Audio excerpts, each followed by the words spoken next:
मराठी पत्रकार परिषद मुंबई संचालित जिल्हा मराठी पत्रकार संघाच्या वतीने मराठी पत्रकार परिषद महाराष्ट्राचे विश्वस्त किरण नाईक सह महाराष्ट्र राज्याचे अध्यक्ष शरद पाबडे यांच्यासह अनेक मान्यवरांचा शाल श्रीफळ मोमेंटो देऊन सन्मान करण्यात आला।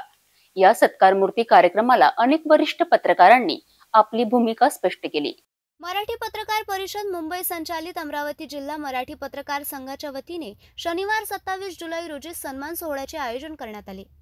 यावेळी सत्कार मूर्ती म्हणून मराठी पत्रकार परिषद महाराष्ट्राचे विश्वस्त किरण नाईक, मराठी पत्रकार परिषद महाराष्ट्र अध्यक्ष शरद पाबडे, मराठी पत्रकार परिषद महाराष्ट्र उपाध्यक्ष महिला विभाग श्रीमती जानवी पाटील लाभले होते।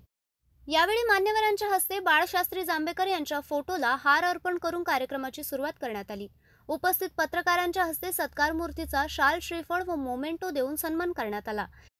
यावेळी कार्यक्रमाचे अध्यक्ष म्हणून अध्यक्ष जिल्हा मराठी पत्रकार संघाचे मंडळ वृत्तपत्राचे संपादक अनिल अग्रवाल, मराठी पत्रकार संघाचे जिल्हा उपाध्यक्ष सिटी न्यूज चॅनलचे प्रबंध संपादक डॉक्टर चंदू सोजतिया, अरुण जोशी, संजय शेंडे, सुरेंद्र आकोडे, जोशी काका, प्रवीण शेगोकार सह अनेक पत्रकार उपस्थित होते। यावेळी सर्व सत्कार मूर्तींनी आपले मनोगत सुद्धा व्यक्त केले। अमरावतीमध्ये अनिल भाऊंच्या नेतृत्वाखाली एक भवन उभं राहिलं। ज्यावेळी याचं उद्घाटन होतं त्यावेळेला त्यांनी आम्हाला निमंत्रण दिलं होतं या म्हणून, परंतु आम्हाला इथे येता आलं नव्हतं। पण मी नव्हतो इथे, त्या बाहेर होतो, मी मुंबईच्या बाहेर होतो आणि हा कार्यक्रम जेव्हा अचानक ते जाणं मला भाग पडलं होतं आणि साहेबांची पण काही अडचण होती। आम्ही सिद्धार्थ शर्मांना सांगितलं होतं की शर्मा भाऊ आम्हाला असा प्रॉब्लेम आहे आणि कार्यक्रमाला आम्ही उत्तर तुम्ही जा। सिद्धार्थ भाऊ आले ते आमच्या वतीने। बांधवांनो, सत्कार हा कौटुंबिक तुम्ही आमचा आज केलेला आहे आणि हा खरोखर कौटुंबिकच पाहिजे। आम्हाला क्वालिटी लागते, क्वांटिटी लागत नाही। आज तुमची क्वालिटी आहे, हे जे उभं राहिलं ना आणि हे जे तुम्ही सर्व उपक्रम राबवता ही तुमची क्वालिटी आहे हो। आणि अनिल भाऊंच्या नेतृत्वाखाली कुठली तुम्हाला कमतरता येणार नाही हे मलाही माहिती आहे। अनिल भाऊंनी मला त्यांचा परिचय सांगितला किती वर्षाचा आहे। मी अनिल भाऊंना त्यांचंही कार्य पाहतात, तेही माझं कार्य पाहतात। अशी धडाडीची माणसं असली ना तर कुठल्याही गोष्टीची कमतरता येत नाही।